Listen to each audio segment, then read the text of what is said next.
Hey y'all, it's Kim. So I got another video for our lefties losing it, but this is about it has basically Michelle Obama's podcast in there. Okay, so on X, she has 21.6 million followers. Let me look at one more thing before I go on. Let's see what it was. This is when she was the first lady. So here she only had 5.6 million. This is, I guess, after or before they left the office for the president. And then let's see here on Instagram, she has 56.9 million followers. Okay, so you see, she's got quite a bit of a following. But then when you go over here to this podcast, I mean, look at these numbers. 398,000. Oh, dang it. It's going to start playing and I don't want it to play. I didn't ask for it to play and then it's so loud. Hold on. I don't want it to play because it's too loud. But let me go back here. So this is what I was trying to do. 398, 247. Let me get this out of here because I really don't want to hear them out. 335, 331, 330, 249. And I bet some of the people that are going in here are actually just like either checking the comments because they kind of want to see. I mean, you see the people she's got on here. It's not somebody I would care to listen to. Uh, yeah. I mean, I wouldn't listen to her podcast anyway because I think she is kind of cringe. But let's see what other people might be saying just about Michelle Obama in general. It says somebody forgot to tell Justin Trudeau, Anthony Blinken, and Michelle Obama that they aren't allowed to have their picture taken in the Sistine Chapel. Anyway, I mean, I'm sure there's decorum that should be followed. I don't know about this one. Take it for what it is. It says Michelle Obama's ex-boyfriend, David Upchurch, has come forward to reveal that she's actually a man named Michael Robertson and only became Michelle after meeting Barack Obama and having a prospect of becoming first lady. It's official. Michelle Obama is a man. I don't know. Whatever. I just want to see what people have to say about her.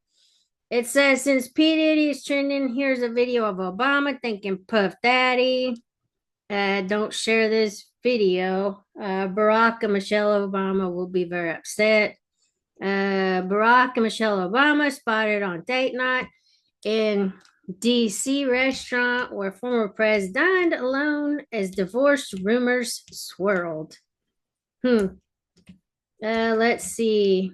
Remember when Michelle Obama shilled a healthy kids drink at Costco that was packed with sugar and additives? If you want a real healthy drink for your kids, just fruit juice and vegetables at home. Okay. I don't really see much like about her podcast here. It says former first lady dismisses divorce rumors after months of speculation about a rift, former blah blah blah. Anyway, is just shook hands with President Trump. The country's healing. Okay, well I'll take that. Let's watch Lefties losing it. I just want to show you that, as popular as she's supposed to be, I'm not really seeing it from her podcast. Other people are reported on it too. And I'm just like, okay, cool, whatever you want to say about her, but let's take a look, see what Miss Rita's got to say. And then I'll make another video because I saw something that just popped up with those 4 senators or whatever that went down to, or representatives, whoever they are, that went to El Salvador for this illegal dude. So anyway.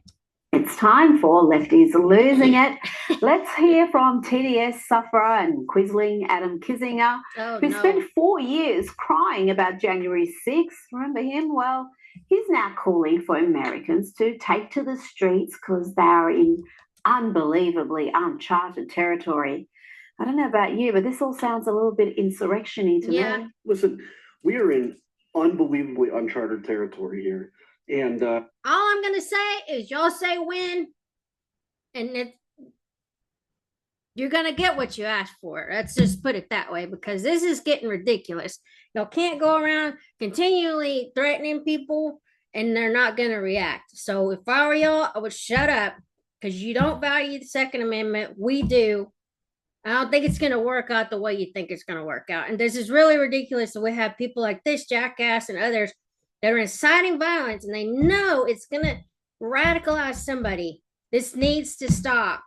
Needs to stop because somebody's really going to get hurt, and I don't think it's our side. If you want to keep playing this game, I don't think it's going to work out the way y'all think it's going to work out. And it's ridiculous. We're approaching the point where, honestly, it's like we're all going to have to take to the streets or something. Now to the Democrats' latest star, Congresswoman Jasmine Crockett. She wants you to know that she is a serious lawmaker and she's a Black woman. I want y'all to know that every day that I walk in those halls, regardless of whatever rhetoric they put out about me, I am a very serious lawmaker. At the same time.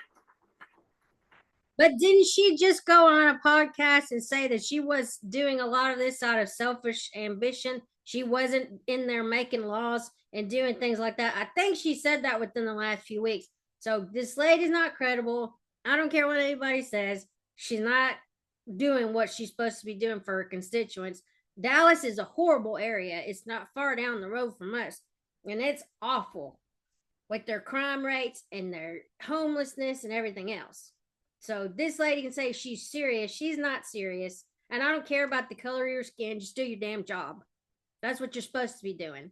And of course, look who's right behind her. The race baiter in chief, Reverend Al Sharpton. Of course. Black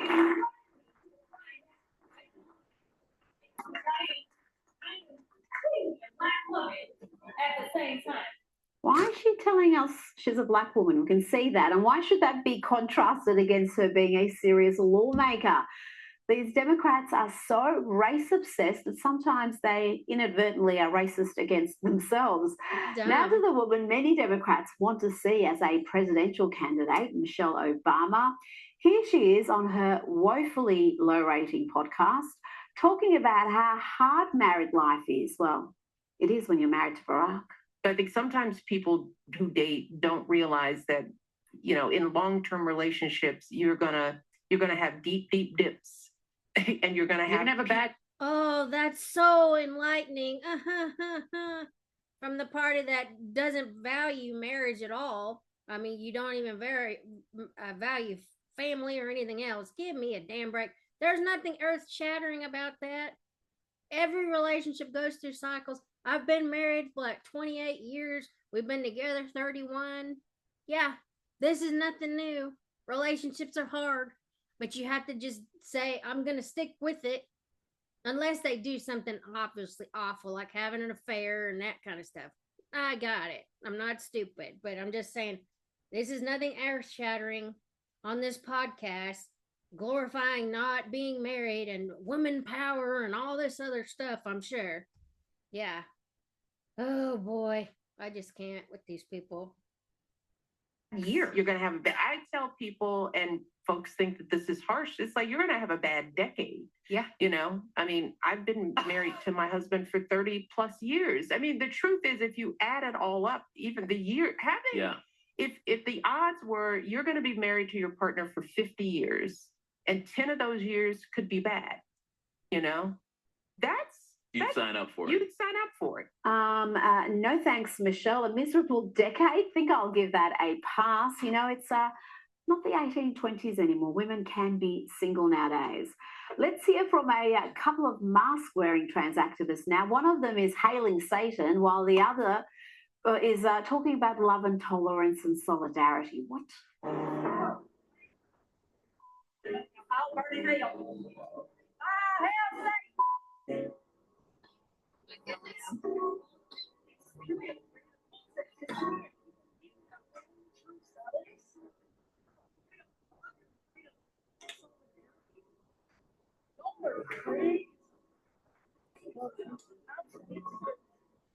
She's calling others crazy, bless. And the lefties are turning on each other. It seems even members of the LGBTQIA++ community failed to be sufficiently sensitive to pronoun preferences. It is one thing to get misgendered by like straight cis people, but it is another thing going into a queer space and getting nothing but misgendered there. Like that pisses me off so bad. I was at the gay bar last night. The gay bar is always the scene of the crime, okay? And I'm in line waiting for the bathroom, and like there's stalls and there's urinals, right? And like anybody that's using the urinal, I just let them go in front of me, and then I'm waiting for a stall. And some guy comes out and he says something about the urinals, and he was like, "Oh, you're waiting for the stall?" And I was like, "Yes, I am." And he was like, "And that is a woman's right." What gave him the audacity to say that to me? Here is a mother who claims that her child told her at the age of 18 months that they're trans. They've been trans since birth. What age do you think most trans kids determine that they're trans? Violet told us when she was 1.5. She's been telling us since she could speak. So she knew since birth. And while we're on this issue, there's been more fallout from the UK Supreme Court decision last week, the unanimous landmark ruling that defines what a woman is. And guess what? It's an adult female, as we've always told you. It's a biological female. They have to be born. They can't be made. But not everyone is taking the decision well. You've probably heard about the Supreme Court's ruling on the definition of the word woman. This will have some real serious implications. How does it breathe? It will have some consequences. But I want to tell you one thing. They can make their laws. They can specify their definitions. They can take away my rights. But there's one thing. That's freaking scary to look at, y'all. I mean, I can't see how this thing can breathe. And then what the hell is this? And then all this, I can't. That they'll never be able to take from me. And that's who I am. I'm a trans woman and I'm proud, and they'll never be able to take that from me. And this next leftist feminist claims that this victory for women's rights is in fact a victory for the patriarchy. This old fool seems to think that women who are well-built or who have short hair will be mistaken for men and will have to prove their womanhood. Seriously, that's the argument. Have a listen. Please stop talking about this court decision that was made yesterday about the definition of what a woman is and framing it within a victory for a feminist context. It is not. Those people are like leftovers from the 1980s. They are exclusionary feminists. They are nothing to do with the modern feminist movement. And this is absolutely not a victory for women's rights. You realise what you have done. You know, we now all have to prove that we are women in order to get the services that we feel most comfortable in. Technically, I will have to prove that I'm a woman to be able to be searched by a female officer if I'm arrested by the police. I mean, you could say, well, you look like a woman and you sound like a woman, but so do a lot of my trans female friends. And what about my friends who have got polycystic ovary syndrome and are a little bit hairy about the face? What about my friends who are quite tall and well built with square jaws and look a little bit masculine? What about them? This is not a victory for women's rights.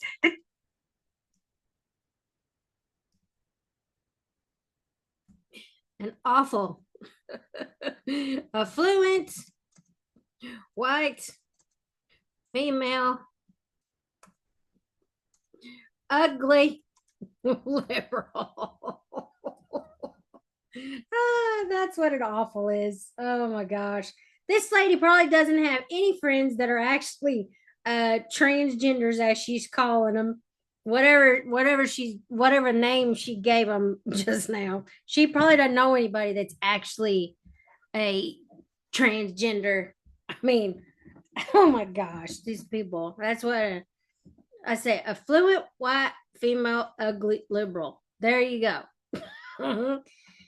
This is a victory for the patriarchy. Yep, that's the argument. That's how desperate and illogical they're getting. That's what they think is a winning argument in this debate. Now let's go to the US, and hold on, let me get this. A heartbreaking case of senseless violence and a broken justice system. Carmelo Anthony stabbed to death a 17-year-old boy, Austin Metcalf, at a track meet in Frisco, Texas. Austin died in his twin brother's arms Afterwards, we had the vile spectacle of people defending this teen killer. People raised hundreds of thousands of dollars for him. He walked free from jail on April 14 after his bond was reduced from $1 million to $250,000. And since then, his family and his representatives have played the victim. Here, our representative, Dominique Alexander, attacks Austin Metcalf's father, the victim's father, Jeff, for attending a press conference held by the Anthony family. That was disrespectful and just shows you all the character who is not invited. He knows that it's inappropriate to be near this family, but he did it. And so I say to people, actions speak louder than words. Well, I mean, I don't know, because I haven't been keeping up with this and I really don't care. But if the man is showing up after your son or that whatever lady that's standing behind him, if my child was killed by somebody, I would not want to be anywhere near that family. I'd be ready to just go to court and be done with it. So I don't know why they were upset that he was there, other than it's a race thing and they don't want, the guy there. Whatever. I mean, you can have that opinion, but I don't get why he's saying it was inappropriate. At least he was willing to come listen. I mean, he's not there causing necessarily a problem other than them creating the problem because they didn't want him, but whatever. Oh my gosh, I'm so tired of all this race baiting. Yes, the grieving father being there is apparently a disrespect to the dignity of his son. The father was asked to leave, and guess what? He left. He didn't stab anyone because he was asked to leave. Yeah, exactly. Now, this press conference, we also heard from the accused's mother. The lies and false accusations that have been said about us, especially over the past week, has been overwhelming. And then we were back to Dominique Alexander, the family's representative, blaming the school for wanting to expel this thug. And then he unbelievably blamed the weather for what happened that day. Yeah. Frisco ISD has notified of their intent to expel Carmelo Anthony from school 1 month before his high school graduation. He brought a knife on campus and killed somebody at a function. What do you think is going to happen? Any violence perpetrated by anybody of any color would get you expelled like that. Are you serious? This boy doesn't need to go to school. He's a danger to society. If you speak to him, he's going to wind up hurting you. Hello? And then you've got idiots online saying that it's okay because he's a young black guy and these other guys were racist and bigots. This guy even called him racist and bigots. So give me a break with that. Any violence that you commit on a campus or at a function should be grounds for you to get expelled. Man, these people, That just shows me that Frisco ISD is trying to push off the blame. And what I have not heard the media say, as many media outlets have asked us what went on, I'm trying to find how many of y'all have asked the superintendent or one single board of trustee, why didn't you cancel or postpone? With weather in that magnitude, you couldn't have a track meet in rain or thunderstorm or clouds. Y'all are the media. Ask your journalists, your weather journalists, how the weather was that day and that time. Okay. Y'all do that research. Joining me now is Sky News contributor Kosha Gator. Kosha, this case is incredible. If the races were reversed here, I think the media coverage would be dramatically different. And the manner in which Carmelo Anthony's family is playing the victim, raising money, holding press conferences, I mean, that's quite incredible as well. It really is. I mean, it's so brazen, this whole flipping of victimhood, and the culture has just turned into this victimhood Olympics, and now you're seeing it in its worst possible place when you've got this senseless, depraved, heinous act, murder, that was conducted, and even that's being wrapped up along racial lines, which has nothing to do with it. The spokesperson, Dominic Alexander, that they hired, he himself has a criminal record. He's a convicted felon from 2011. He's out there with some nerve saying the things that he said, kicking out the father, and then the mother wrapping all of that up. Again, no awareness at all or even acknowledgement of what the actual victim's family is going through. It's beyond me. I thought most things wouldn't shock me anymore, but this one shocks me too. It really just shows a sickness that exists in America right now with those who are just race obsessed and they want to look at this through a racial filter, and they just cannot cope with the fact that the victim here happened to be white, the aggressor happened to be black. That shouldn't be the issue. It should be the fact there is a teenage boy who's dead, who died in his twin brother's arms, and he's forgotten whilst the victim is being lionized and hundreds of thousands of dollars being raised for him.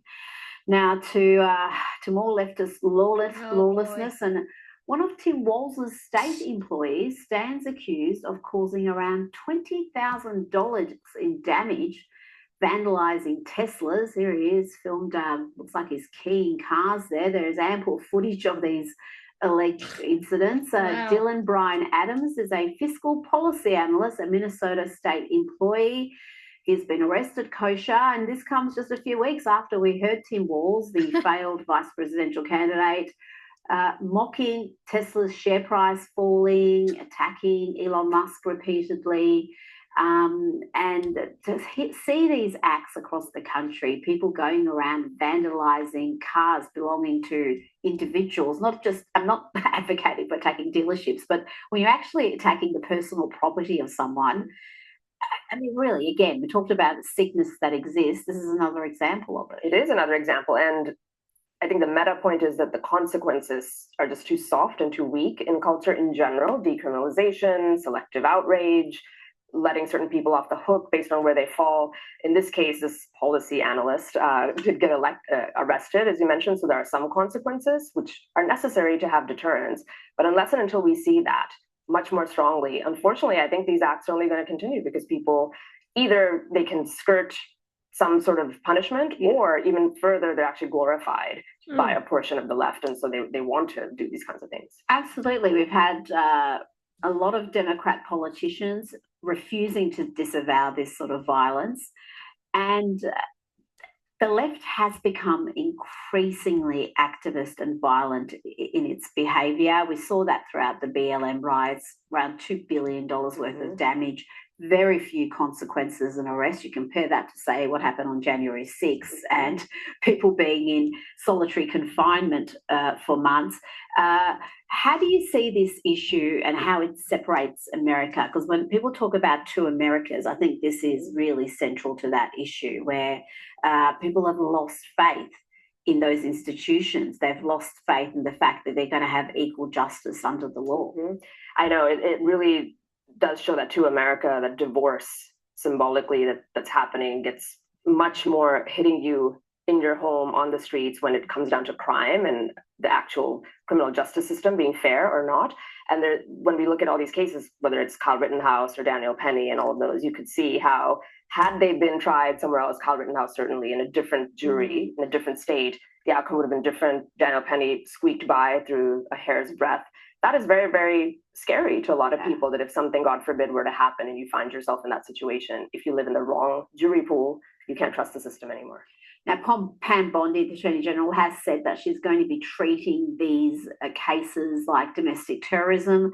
They're politically motivated acts of violence, so they fit the definition of terrorism. Will that dissuade some of these people from acting out? Because I think part of the reason why we've seen this increase in violence is because they watch those BLM riots, they watch those Antifa riots. There was no consequence for all that stuff. Only on the right would there be consequences. And usually the right is, for the most part, not always, they're the ones that follow the rules. Democrats get away with murder practically, and they have. I'll just say that. And nothing happens to them. No consequences ever, because they have a D around their name. Just saying. And you see it. And you see it, and you see really, it. Not much happened to those who were guilty of causing enormous damage. Yeah, and that's the learned behavior. I do think if you make one or two examples of people within the law, it often, and history shows us, it will serve as a deterrent. Whether you look at illegal immigration, different issue, but that sending plane loads of people over to El Salvador is a deterrent for people who don't want to be caught in the net of this administration. And then domestically, it's a bit trickier in terms of which statutes can apply and how far you can push them. But to the extent of the law, the fullest extent of the law, if you prosecute 1, 2, 3 of these folks in the harshest terms that are legally available to you, I do think it'll serve as a deterrent. I think that's part of the reason we're seeing the illegal immigration crisis be resolved, because why would you come across if you're going to be sent back, if you're going to be locked up, and if you're a criminal, you could be sent to a mega prison in El Salvador. Now the media is reporting that the Trump administration is looking to replace Defense Secretary Peter Hegseth, with reports claiming that he shared classified information in a group chat with his wife, brother, and lawyer. Hegseth was asked about this. This was his response. You know, what a big surprise that a few leakers get fired and suddenly a bunch of hit pieces come out from the same media that peddled the Russia hoax. Won't get back their Pulitzers. They got Pulitzers for a bunch of lies. For a bunch of lies and on hoaxes, time and time and time again. And as they peddle those lies, no one ever calls them on it. See, this is what the media does. They take anonymous sources from disgruntled former employees, and then they try to slash and burn people and ruin their reputations. Not going to work with me, because we're changing the Defense Department, putting the Pentagon back in the hands of warfighters, and anonymous smears from disgruntled former employees on old news doesn't matter. Now, the leftist media, including NPR, are saying that the Trump administration is looking to replace Pete Hegseth, but the president is backing his man.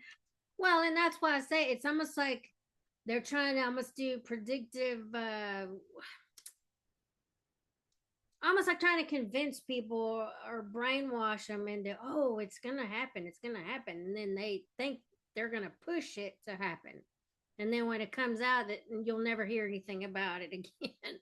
Like you'll never hear the story again of how if Trump keeps Pete Hegseth in his position, he doesn't fire him or get rid of him, however that works, then you'll never hear anything else about the story. It'll never be debunked, because that's how the media works. They push a story, push a narrative, push whatever lies out, get people worked up into a frenzy, and then they're never questioned on it. They never really come back out and really respond to it, to what the lies and the news cycle that they were peddling at the time. It's just kind of like they just find a new thing to keep pushing and pushing and pushing. I mean, I don't think he's being replaced, but I don't know. I'm not saying that's even what happened. I have no idea as far as this part goes. I mean, I've seen it online, but I mean, I don't think he's being replaced. I don't know. At the present moment. This is what he had to say earlier. Ask the Houthis how much dysfunction they have. He's doing a great job. Everybody's happy with him. We have the highest recruitment numbers I think they've had in 20 years. He's doing a great job. It's just fake news. They just bring up stories. I guess it sounds like disgruntled employees. He was put there to get rid of a lot of bad people, and that's what he's doing. So you don't always have friends with the people. You sack a lot of people, you create a lot of disgruntled anonymous leakers. He has a point there. It doesn't look like Pete Hegseth's job is in jeopardy there. Yeah, at least from that statement, it does not. Look, Trump is not afraid to fire people. He has done that. He's famous for that. He's fired. People called it chaos. He's also not afraid to stick by people in the wake of media onslaught or opposition onslaught like this. The example that comes to mind for me is Brett Kavanaugh, Justice Kavanaugh, in his confirmation hearing. He was under enormous pressure from everybody and their mother to pull that nomination. He did not. And I think he is tuned into what he would call witch hunts against people that are in there trying to enact his agenda and fighting back against protected interests that want them gone. And I'm sure that's playing a part. And until he sees otherwise, I think he will back his man. I think it almost makes him increase his support for them, because he's faced that himself. He sees how unfair the media has been. It's a character assassination or a smear campaign, anything to discredit. They're real quick to do it too. And that's what's horrible. Oh my gosh, the news. If we could just get rid of them sometimes. Some of them. And when the media piles on an individual, I think he gives them the benefit of the doubt. I mean, Amy Coney Barrett, maybe there should have been a bit more pressure to get rid of her, because that seems to be one of his bigger mistakes. He mentioned the recruitment numbers there. Just before you go, we are seeing record numbers wanting to join the military, record numbers wanting to join the FBI. There does seem to be a reinvigoration of those institutions under the Trump presidency. Which is huge. And that is ultimately the metric that matters to Trump. He's there to do a job. Recruitment was a big problem with the military, from DEI and firing people for not getting vaccinated and all those things that they did. People didn't feel inspired to serve. And this is meant to be the most lethal fighting force in the history of the world. So it is up. Pete Hegseth definitely is doing a good job in that regard. And surely Trump is taking a look at that in the context of everything else. And he's going to always prioritize that, because that's ultimately what it's about. And I did have a video at one point where I pulled up the sexual allegations against Pete Hegseth. I don't know where it is. You just have to go back through the library, because I mean, I got like 400 something videos. But anyway, you would just have to go back in there and maybe just put in Pete Hegseth or something like that and see if it pulls up. Because I mean, I read through the entire case, and it seemed like it was just like a lady that was upset that she slept with him, and then kind of like she had regrets because her husband and the kids, I think, were in the hotel at the time. I mean, I don't know who she was, but I was like, I mean, does it look good? Not necessarily, but I think it was a consensual situation, and she just like had personal regrets, and then just decided to claim she was sexually assaulted, or the other word, because they're always trying to cut you off or something. But yeah.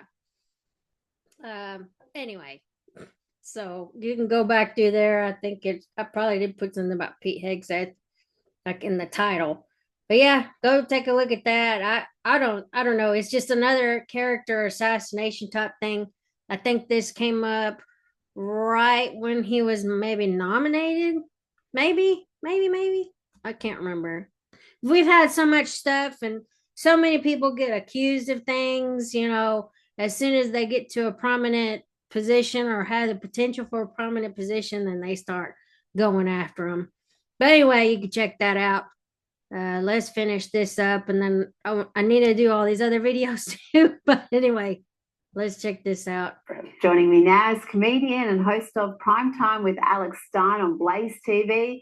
Alex, we have serious issues to discuss, but let's start with your harassment of the Trump administration's border czar, Tom Homan, and your campaign to stop the deportation of big booty Latinas. What? Can the big booty Latinas stay? The Alex Stein immigration plan, look it up. Big booty Latinas can stay. Protect big booty Latinas. AOC, my favorite big booty Latina. Yeah, so no big booty Latinas getting deported. Alex Stein plan. Thank you, Tom. Don't deport big booty Latinas. This man is trying to do an important job, Alex, and you know what? I think you could do with a spell in a mega prison in El Salvador. I think it'll do you good. No, Rita, I do not want to go to a mega jail in El Salvador. But see, it's funny. You have just been a victim of the Primetime Alex Stein experience, because that, Rita, is actually my producer, Jimmy, and he's an even bigger idiot than me for going out there and yelling at Tom Homan. I mean, it's not like I don't cause myself enough headache. You own it. And the fact you own it, Alex. It's your campaign. Don't try to dodge responsibility and point the finger at your poor employees, your underlings. This is all you. You started this. And now poor Tom Homan is trying to answer questions and having questions about big booty Latinas posed to him. Alex. Well, Rita, and this is a serious thing, because my housekeeper, Juanita, if she was to get deported, I would have no idea what to do. I would literally be lost. So, I don't want everybody deported, if we're being honest. No. Let's save Juanita. Now, President Trump enjoyed Easter festivities with First Lady Melania, and of course, the Easter Bunny was there. And the president was reminiscing about that infamous bunny handler incident with Joe Biden. Let's have a look.